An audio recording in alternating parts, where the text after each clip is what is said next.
You have high ground, you're good, you're good. But why?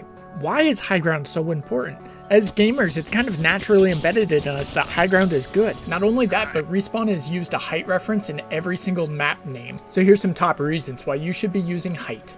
The first piece is probably the most well known, and that's the head glitch. And the reason a head glitch works is because the camera or eyes of your character is at the top of their model, which means you only need to have a little bit exposed to be able to see more of the opponent. Now there is a proper way to do this. If you just walk right up to the edge, you're going to expose your entire character model to all of your enemies and the rest of the world. Instead, take a few steps back, that way only your eyes can see over. That means you're going to have to slice the pie vertically if you're trying to find your enemies, but that's a whole lot better than you just popping out and then them seeing you before you see them. So now what's the other side of this? You don't always get the high ground, right? Sometimes you have to fight from low ground, so make sure to take advantage of those that are over peaking it. In this particular clip, we were like, we should have died. There were so many squads around us. It was chaos. It was tons of fun, but these guys are way overextended on their ledges, giving me an opportunity to do all that damage. Now, doing all that damage, that gives me an opportunity to get the heck out of Dodge. And that's what we ended up doing here. We fought our way out, rezzed a teammate, killed everybody, won the game. Woo! Okay, moving on.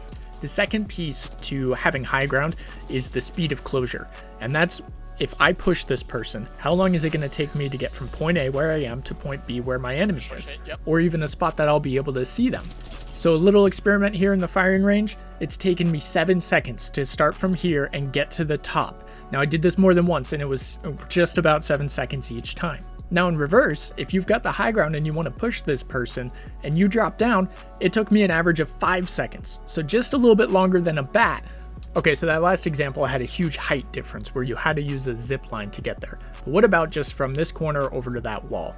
Well, let's take a look. Now I did this several times and my movement's not always amazing, but on average, it took me 4 seconds to get from that corner to that wall. Now going in reverse, from the wall to the corner and having to go up those 2 stories worth of building, it took me 7 seconds. 3 seconds is almost 50% longer to climb up, and I can tell you from personal experience I've died tons of times like this and pretty much sworn it off. Now the last advantage I want to cover in this video is with grenades. If your enemy is below you and they have to throw grenades, throwing that arc is naturally going to give you kind of a safe zone. Now the higher you are, the more of a safe zone you get, and you might not even be reachable by them. If you don't realize how important grenades are in this game, you need to watch this video where I talk about cover and how to defeat it.